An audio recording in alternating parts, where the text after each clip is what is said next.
Okay, welcome back. Did you think about these different hypotheses about Galileo's claim? I know you couldn't go to sleep at night. It's like we didn't finish this. Yeah, thinking about it. So there was the last thing we left off on, and the last part of this, at least textbook kind of problems, was Galileo claims if you're rolling or sliding down a hill, it doesn't matter how big you are. Bigger mass, same speeds as smaller mass. So bunny on skis versus bear on skis doesn't matter. And we came up with three different hypotheses. One was all right, if there's more mass, that means there's more weight, which means more gravity, faster. Another one was more mass means more friction, so maybe slower. And then the last one was maybe something to do with area, since drag has some kind of area effect. So bigger area, more drag, less speed. But that would mean a bigger person that weighs more has more area, also slower, right? So what do you think? Which one? Do we think any of these are right or wrong right off the bat? Do you have a gut feel? Or just jump right in and math your way through the problem?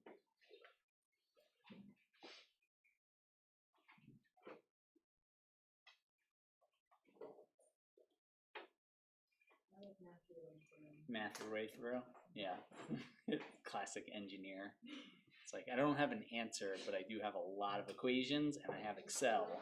I'm just going to keep pumping in numbers until I get the result that I want. Can we see that question a little bit more? No. Yeah. I'll roll up a little bit. So question is, this one is specifically stating that larger, heavier skiers move faster, which is contrary to the original father of kinematics of gravity is gravity, everything accelerates at the same speed, same rate. So if we want to math our way through this, just plug in numbers, how do we start testing these different ideas? What would we do? What's the first step that we should probably do?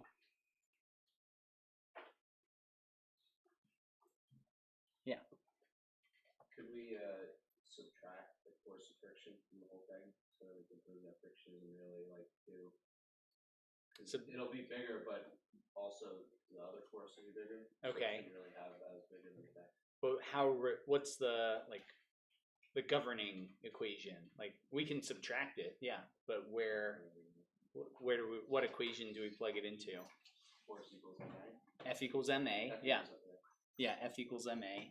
So how do we know where F is pointing and where A is pointing? Free body diagram. I like that. So start off, how would you draw a free body diagram? We just want to test some different ideas here. So draw a free body diagram. These are the questions that we're trying to answer. So how do you draw that free body diagram?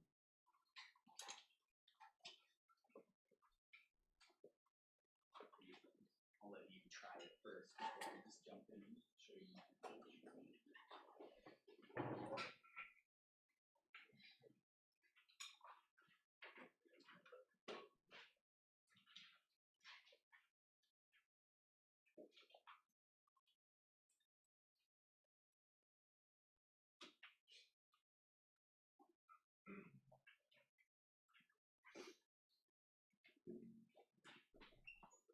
Yeah, constant slope. Okay.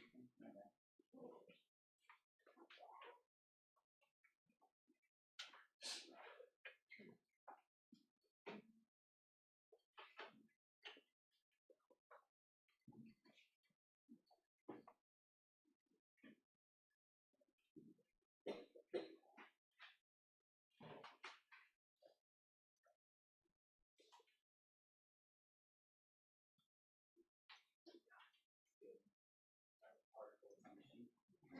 No force in the way.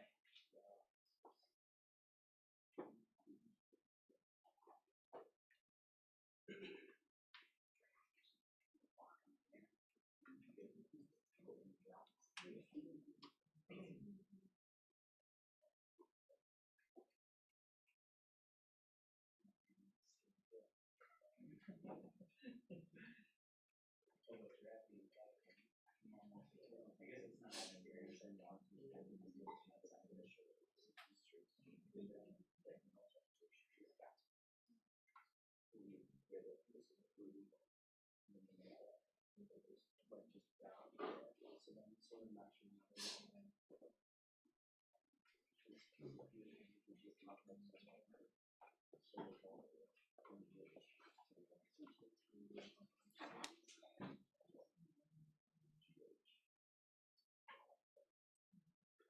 So I saw, like, as I was kind of just spying on you, like, a lot of people kind of considering just a constant slope, like some kind of theta, not of the skier. Skier's not like, whoa, change.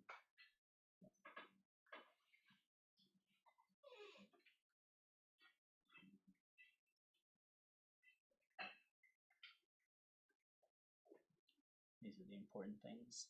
Red hat. So skier going down constant slope. I saw different, like, rough estimates. Some people were kind of like, okay, gravity is this way, normal force is that way. Like, oh my god, like 70-degree slope, or at least compared to my diagram, something like this. N, oh, not F, and G. And I saw like friction kind of acting, person's moving down this constant slope kind of thing, friction's opposing that motion, and then I think I saw this as well, force of drag that way, like that. All right, so now we have the forces, and these are all the forces, at least for now, that we're kind of like thinking about.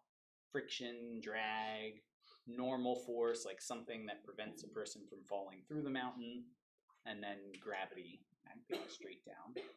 What about MA? What does MA look like for this one?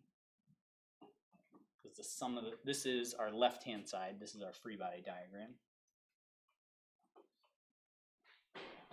This is going to be one total. As we add up all those vectors, it's going to point in one direction. So what do we want to do to represent that one vector?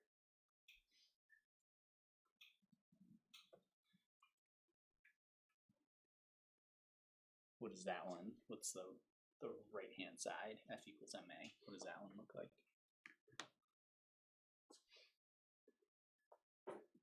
Yeah. Well, if we define up and right as positive, Okay.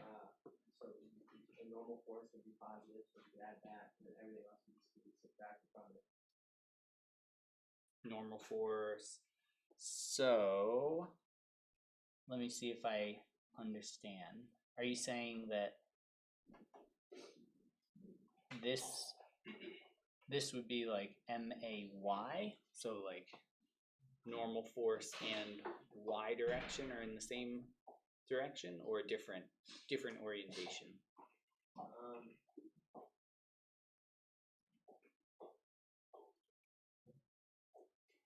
Or were you saying more like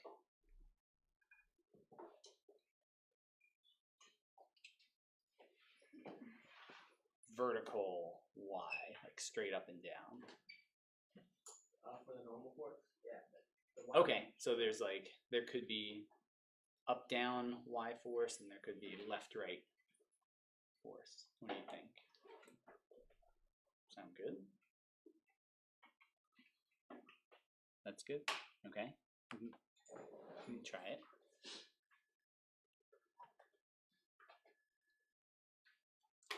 So then normal force has a component. If we have this, then we would also have like MAX, right? And overall there's like one total vector of MA, but we can look at the two components of it. Yeah. Because when you have to find the resultant. Yeah. Yeah, we can find like resultant of these.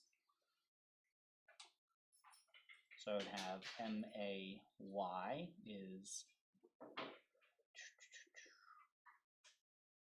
negative MG plus N, I think, yeah, cosine theta, and then minus FD sine theta minus FF sine theta. MAX is, I don't need MG in there, but I do need positive N cosine theta minus FD. Oh, that should be sine.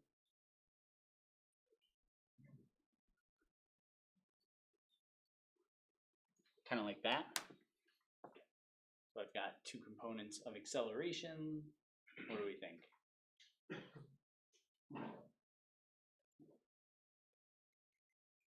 Does anyone have a different approach? Yeah.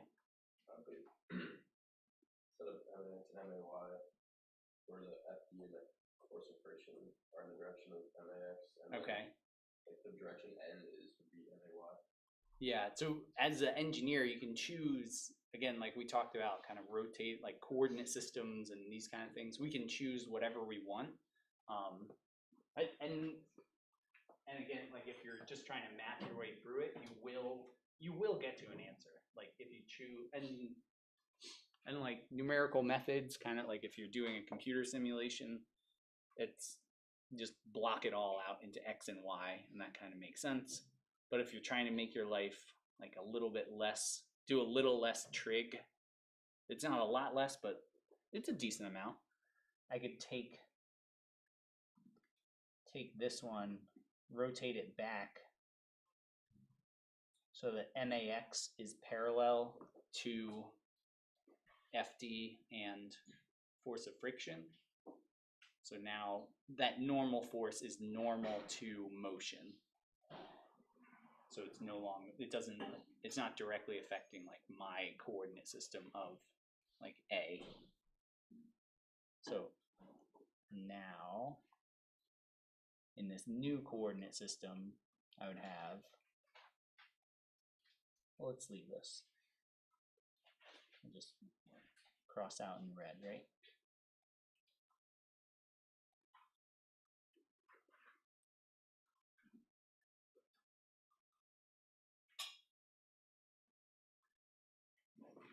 I'm satisfying like a geometric constraint that it's not going to go up or down anymore. So MAY is 0, which is n minus mg cosine theta. Yep, and that's it. And then MAX is going to be no n term, but mg sine theta minus force of friction minus force of drag. Yeah, it doesn't get rid of trig completely, but I have less sine and cos. I'm taking less like vector addition stuff. Cool. All right. Can we start? Now we have like equations. How do we start like mathing our way to prove one thing versus another? That friction's the most important thing, or drag is the most important, or the weight is the most important, like mg. What do you think? What do you want to do? Yeah. Just pick some like one independent variables and dependent variables. So math Okay. is one of them. Okay. So maybe create like an experiment matrix. The matrix, right? We'll do m is small. I always mix up kilograms. So 1 kilogram is like 2 pounds, right? So 200 pound, 100 kilogram. Does that sound right? 2.7, 2.2. So maybe we'll call it like large and small.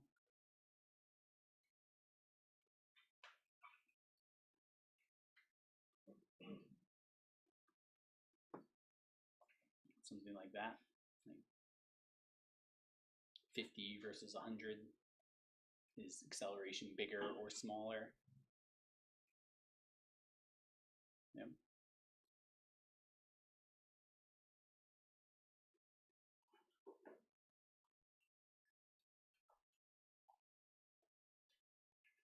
Anything else we should change?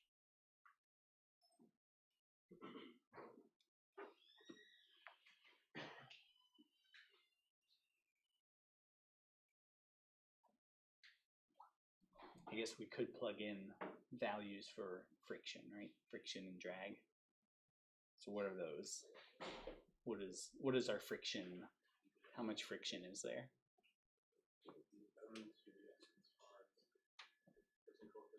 Yeah, mg times that friction coefficient, but we don't have the full, because we're not going on a flat surface, we're on an incline, so we do have a little bit less, not much less, but some. But we could approximate it as mg.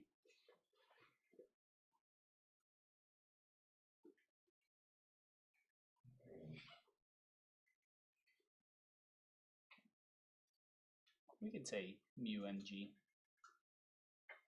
And then drag was that 1/2 CD times A times rho times V squared. I think I got all the terms, yeah.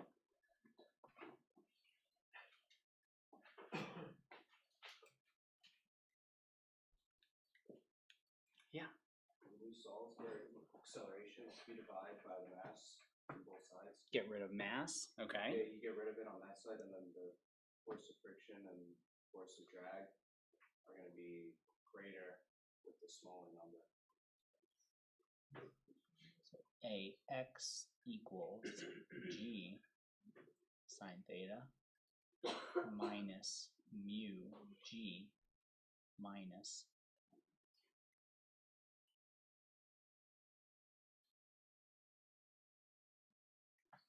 kind of like that. Or I would just keep force of friction and then just put it over 100 and put it over 50, so that you can kind of see how it's like the same, but one's over 100, one's over 50. Oh, so even if we have like the exact.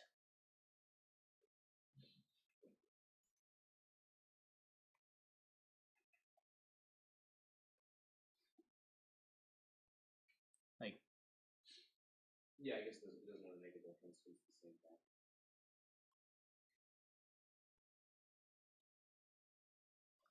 so like for a given slope, even if the slope is changing, like even if we said we're going down like ups and downs and theta is a function of position, it's still gonna be like n, that normal force, like the amount of friction that we have is gonna be mg cosine theta of whatever the slope happens to be at that point.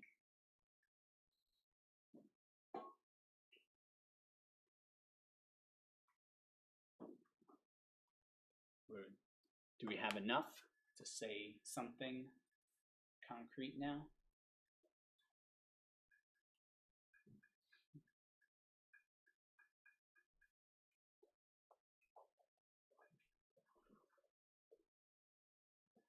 Yeah.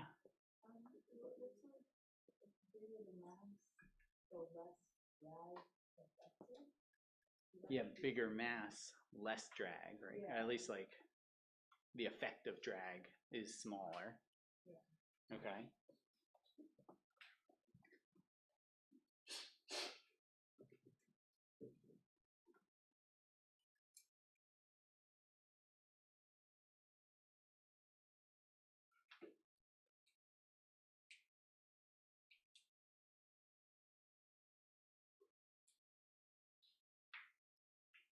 So if we think of this of like relative terms, we have double the effect for double, or sorry, I mix it up.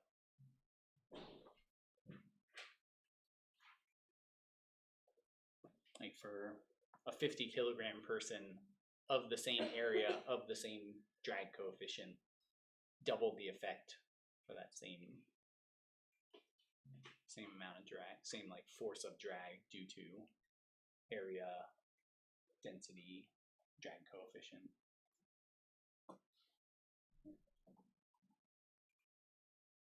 What about friction? Because one of the thoughts was that friction, bigger mass, more friction, so slower. That the person should move slower because of friction. As mass goes through the force of friction is more than the force of drag goes to zero. And force of drag go to zero. Okay, like a limit.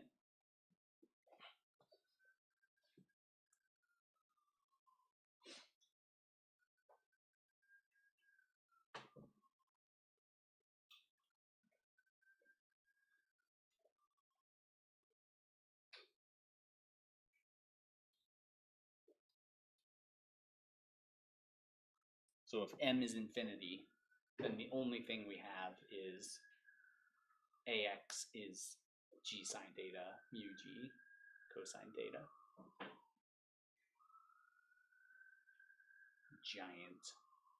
Giant, like a black hole that is skiing down the mountain.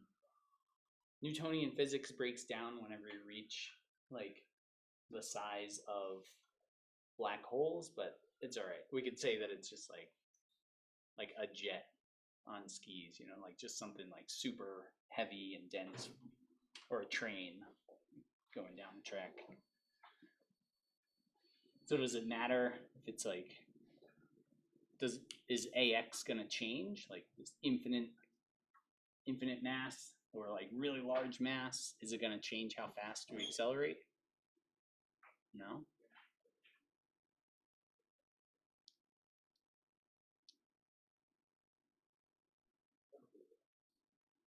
You think so? Because of friction?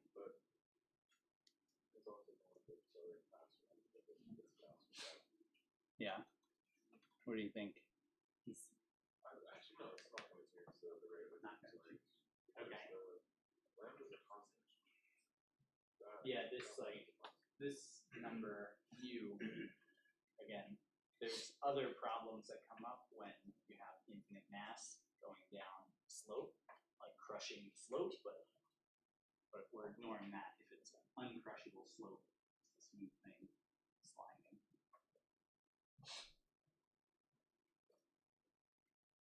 elevation. Yes, matter, doesn't matter. Doesn't matter.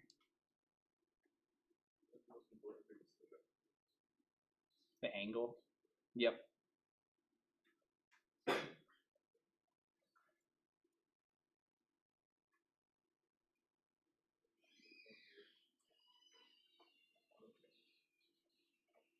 there any limits on data? There are like practical limits. Like Data's not 0, it's not 90, right? yeah, if it's 0, then it's a pretty boring ski slope. If it's 90, it's a terrifying ski slope. And if it's 45, it's also pretty terrifying. 45 is very scary. If you've ever been, like even a staircase, can you imagine like skiing down a staircase? It's not as bad as 90. Not as bad as 90, yeah, but not much better. It's not much better than 90, but yeah. The only time I've been on a 45-degree, like an actual 45-degree incline, was climbing up the backside of Half Dome, where it actually hits 45 degrees, and it's only for like 20 feet that you're climbing up 45 degrees. It feels like you're on a wall. Like it feels like you're climbing up a wall. So to turn around and be like, this looks fun to ski, is more like, oh my god, I think I'm gonna die. 45 degrees is very steep. Roads in general don't go past like, oh my god, 12% incline. That one's like a pretty steep incline. Now I think 12%, like 12% of 45. Is that right?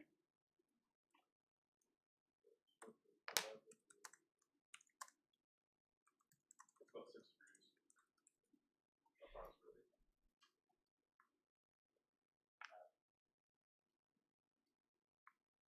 You know, what is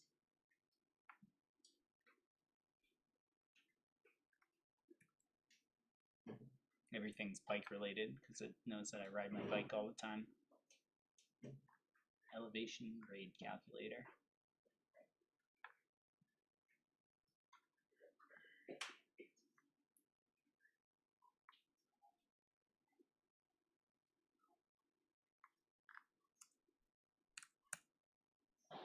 Yeah, even 12% is a 6-degree incline, which is pretty steep. And then if you're skiing, like maybe you're doing a 20% incline, like 11 degrees.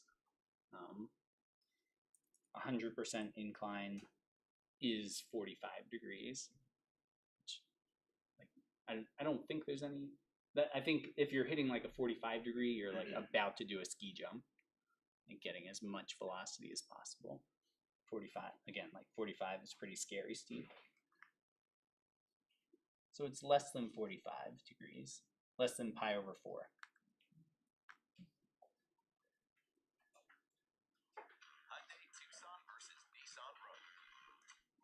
Thanks.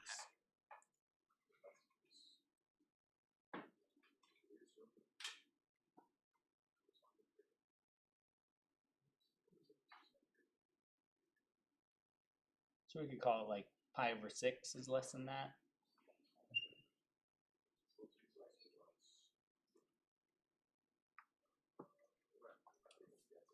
And if you're less, if the value of pi is less than 1, like much less than 1, then yeah. So this just turns into like 9.81 times our slope theta minus mu. Just for any mass, the effect of gravity, the slope, the gravity, and the mass is all just, that is the acceleration.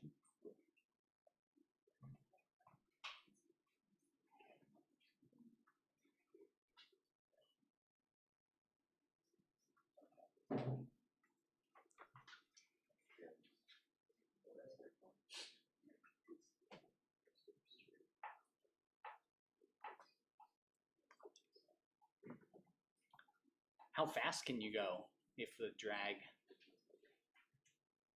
like what, have you heard the term terminal velocity? Do you know what that is? What happens when you hit terminal velocity? You stop accelerating. Okay. So what's your terminal velocity when drag has little to no effect?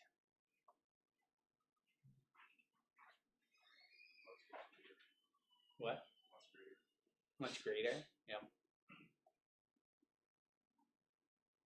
How fast can we go? Like if we made a slope that is pi over 6, that's pretty steep. But let's say we had average slope for 7 miles was pi over 10. How fast could we get going if drag wasn't an issue? How fast would we go at the end of the slope?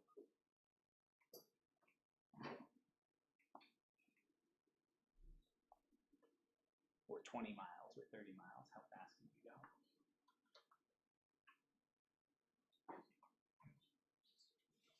How fast can we go if drag no effect, or basically no effect?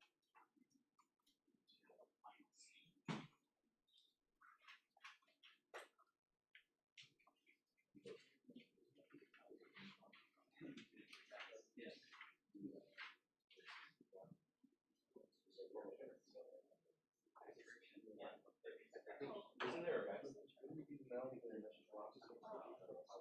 Let's say we started at 0. Ended where?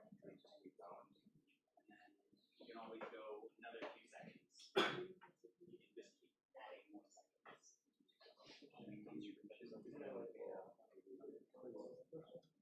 How fast, what's the limit to how fast you can go when friction is slowing down? Just friction, not drag.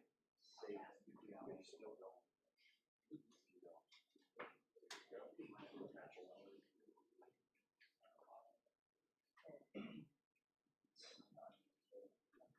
can you go? Definitely friction now. It is slowing you down. How fast? Yeah.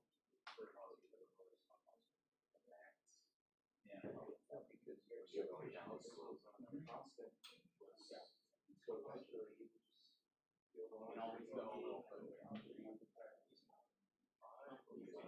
100 seconds or 1,000 seconds.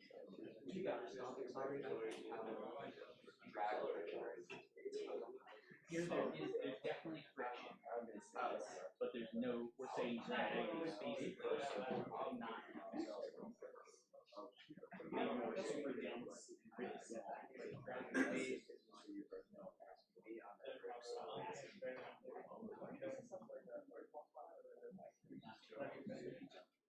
Yeah.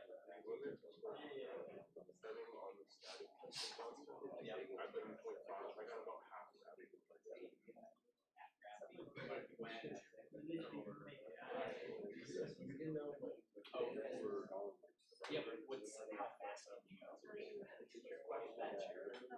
So that's your acceleration.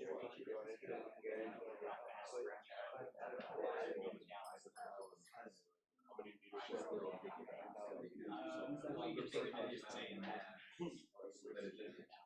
or even 2,000. There's not a limit to how fast you go as long as you have distance. You have to have distance, and so you can keep accelerating. until the speeds wear out. Yeah. So much speeds. Yeah, and yeah, you might get bored after 1,000 minutes. Yeah, you probably won't be bored if you're traveling this fast. But the thing that I wanted to like bring up is that we just showed for weight and friction on an incline or straight, like friction is a constant force. It's not changing. So if you have a constant force opposing another constant force, you still have constant acceleration. So whatever this A happens to be, it's like 9.81 times, let's call mu of 0.2. So 3 1/2 0.2 times like 0.2, whatever, 1/5.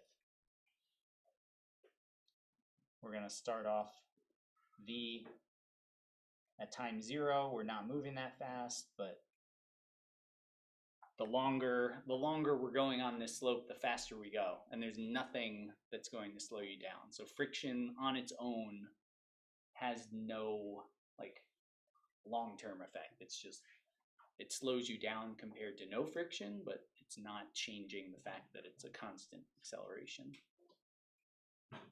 And your weight doesn't matter, like, in terms of like what friction, the effect of friction is. Like the force of friction is changing, but it's not changing the effect. Cause and effect, yeah. Newton's law is big on cause and effect.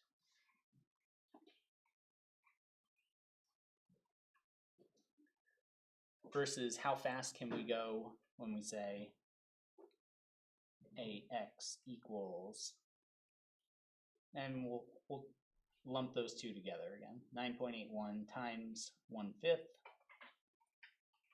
minus 1/2 CD times A times B squared all over M.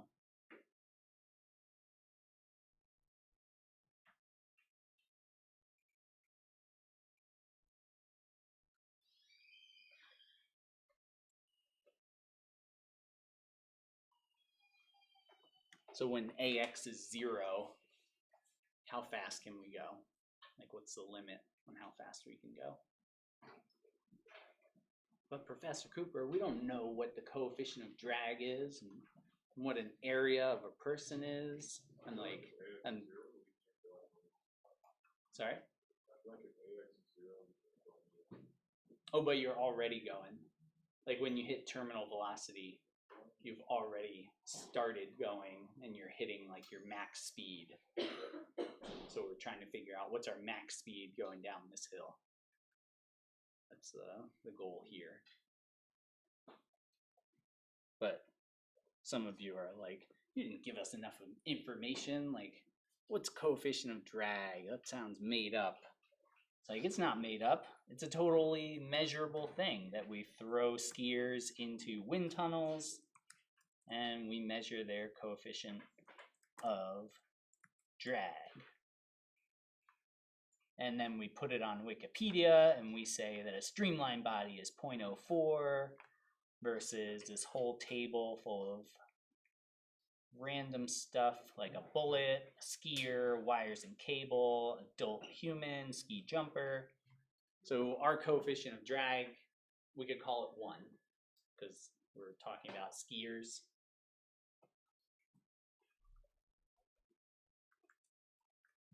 So we'll take this one, say that that one is equal to 1. But we don't know the area of a person. What are we supposed to do? Like, we can make it up. We could, as long as it's like constant. Or we can look it up, right?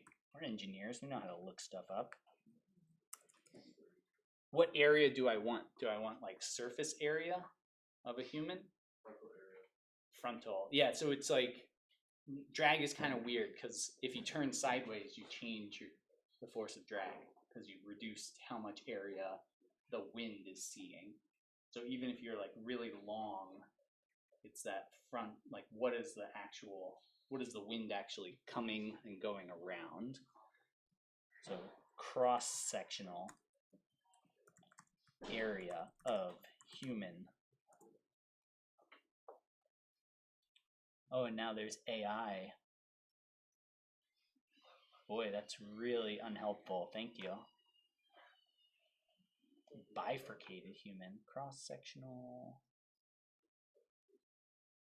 body surface. No, I don't want cross-section human body for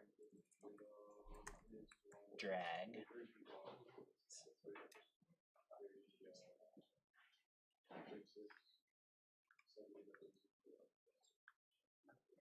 So this one says half to 0.7. Again, it's kind of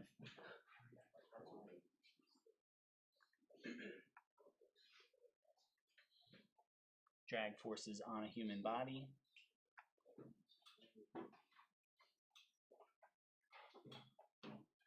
Why is this all redacted? So strange.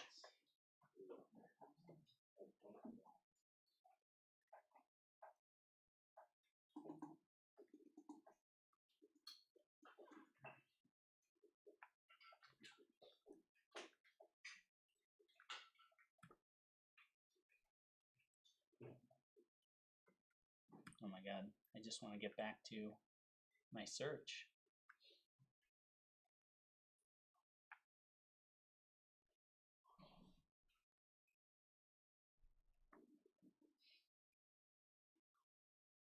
This one says 0.7. Oh, drag coefficient is 0.7, but 0.18. So we could call it like 0.2 to 0.25, depending on what we want to talk about. We'll say 0.2 meters squared. So how fast can we go? Now we got some numbers. We can math our way through. What is that terminal velocity when AX is 0?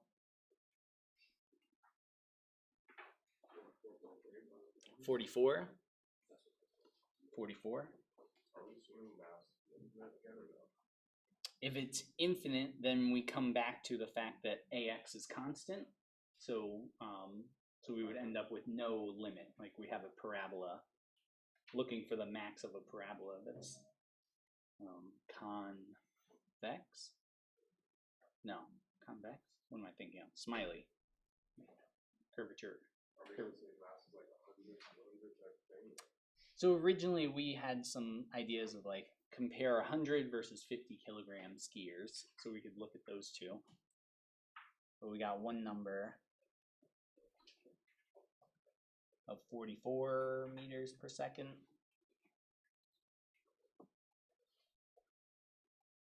That was what one person shouted out.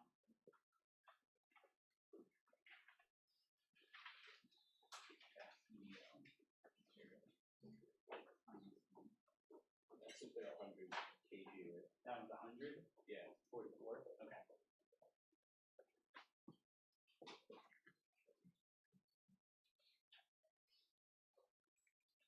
At 100 kg. So 100 kilogram person, assuming their cross-sectional area is around 0.2 meters squared.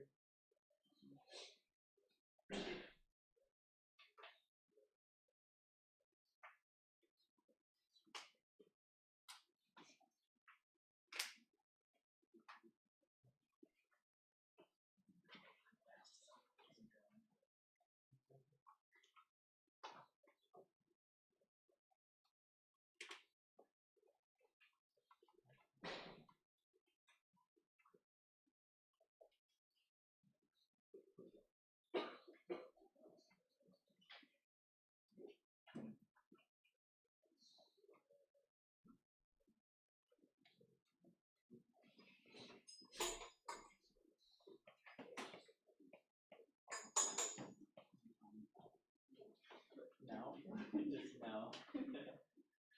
Not getting on the ski slope. 44 meters per second is too fast. I can't believe that 44 degrees is like so sweet. Because I was looking up like a specific one, it's like 35 degrees. 35 is scary, right? Yeah. Yeah, by the time you hit anything more than 30, just feels like you almost get like vertigo as you're looking down the slope. It just looks like a joke. Yeah, yeah, it does. And 45, yeah. Once you get to 45 degrees, you feel like you should be strapped in. It just feels like disappear down this cliff.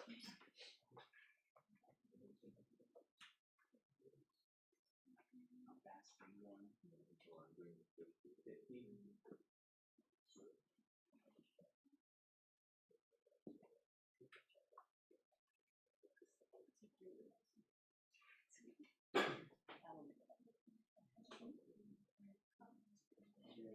I got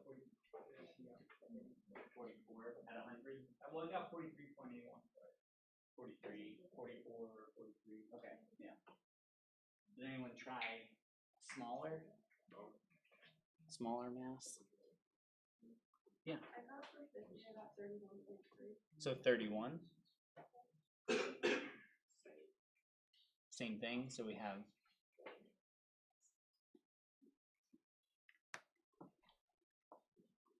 yeah. I got approximately 980 meters per second. Yeah. Whoa. Bigger mass. How big is that mass? At 100? Yes. Oh, it takes square root. Is might be the.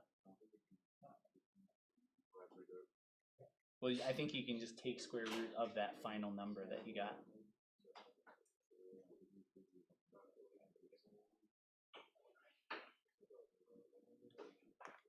Is this fast or slow? 44, 31? I don't usually drive my car at meters per second. It sounds fast, right?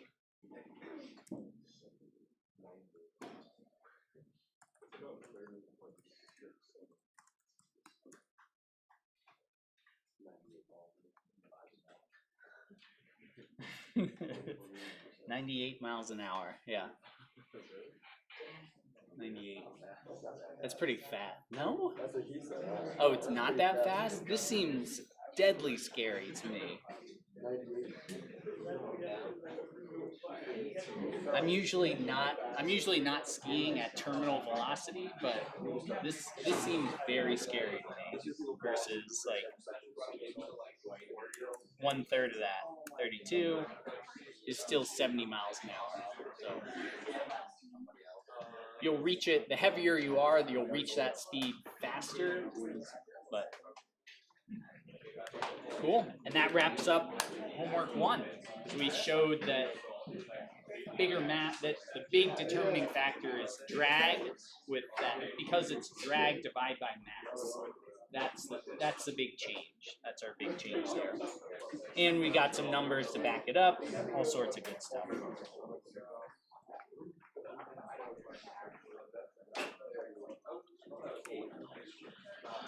And our tool should be ready by tomorrow. So by Friday, we should be doing some Python coding and working.